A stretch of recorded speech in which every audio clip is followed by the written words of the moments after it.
it is acknowledged that we do indeed continue to stand on the shoulders of giants wearing high heels and lipstick.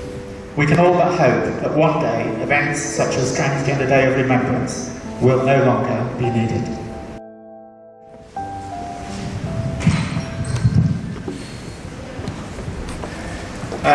Thank you, Action Youth. That was absolutely awesome, wasn't it? Yes.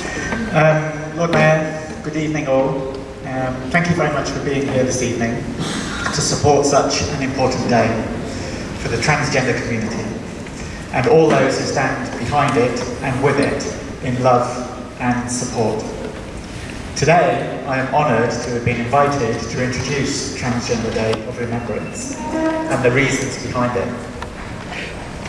Something that will be close to all our hearts here this evening and all over the world where similar events will be taking place.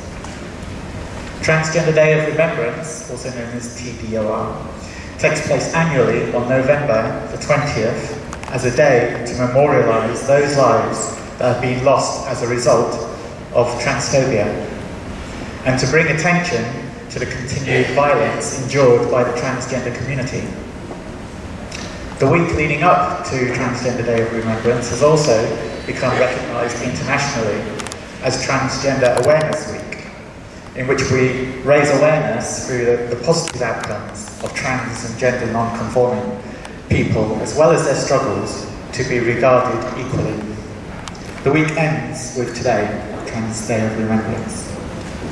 It was all started in 1999 by transgender advocate Gwendolyn Ann Smith as a candlelit vigil to honour the memory of Rita Hester, a transgender woman who was killed in 1998. The vigil commemorated all the transgender people that were lost to violence since Rita Hester's death and began an important tradition that has become the day today.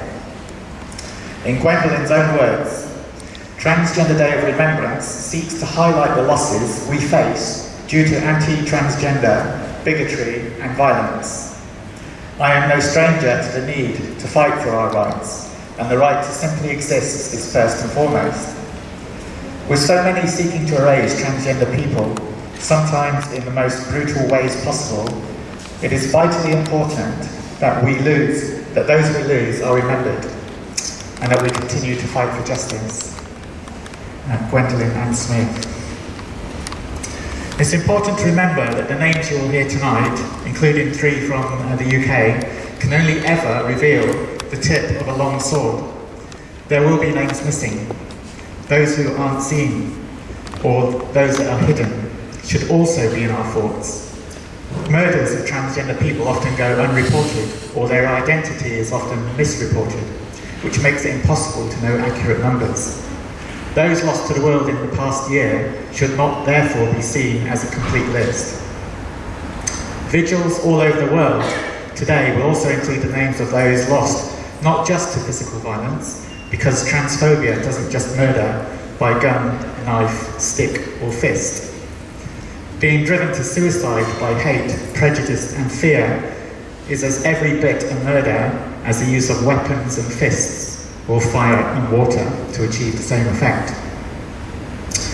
By destroying somebody's will to live through persistent and destructive harassment, intimidation and bullying, however small it appears to others. Calling names destroys the soul just as much as sticks and stones can break bones, especially when delivered persistently through time. 2 of the names from the UK tonight were lost to suicide.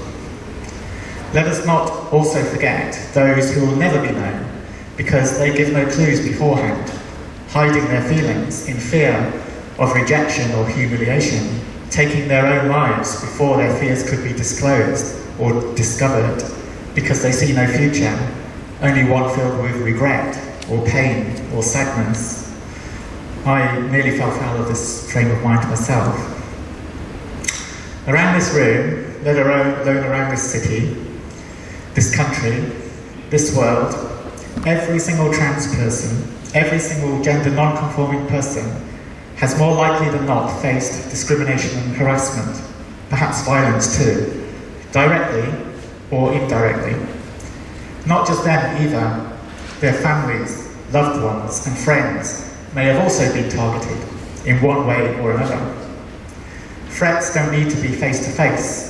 The printed word can be just as violent, whether it be text, instant message, email, or in the newspapers. They all add to the arsenal of prejudice and bias.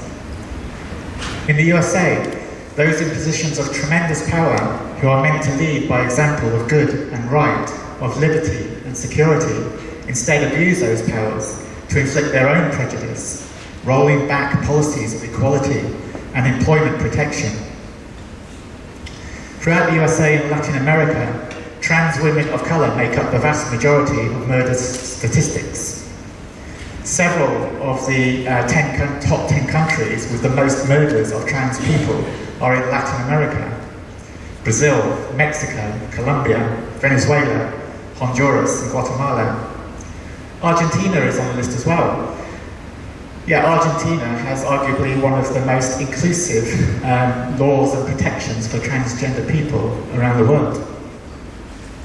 But as in the USA and around the world, toxic intersections of racism, sexism and transphobia still create formidable barriers to employment and housing, pushing many transgender and non-conforming people into sex work to survive, into circumstances where they will be more likely to encounter violence. Here in the UK, we are far from safe too.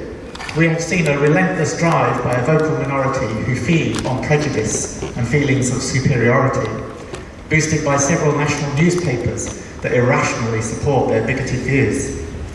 Newspapers that are morally bound to report the truth, but prefer instead to demonise or deride trans people and theirs who care for them, young and old.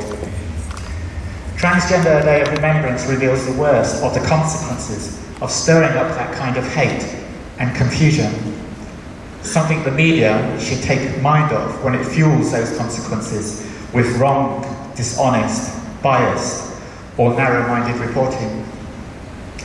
Is it any wonder then that YouGov statistics for the UK 2018 to 2019 for all hate crimes were up 10%?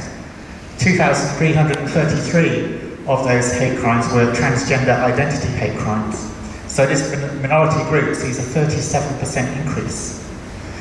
The lowest number of hate crimes really compared to those related to sexual orientation or race, but actually 2,333 within a very small percentage group of the total population is a big number. Whilst more people may be coming forward to report might be a factor, it is still a big increase of the truth of what it means to be transgender in a country that claims to lead the world in its humanity and fight for liberty, security and equality for all.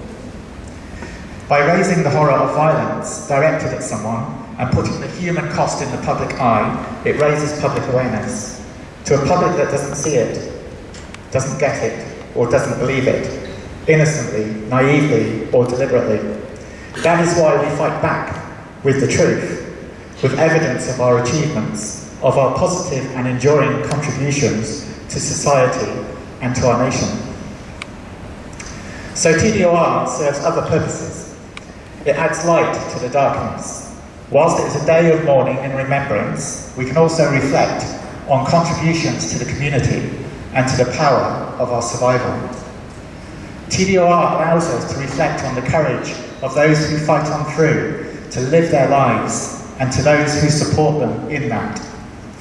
It allows our allies a chance to step up and remember too.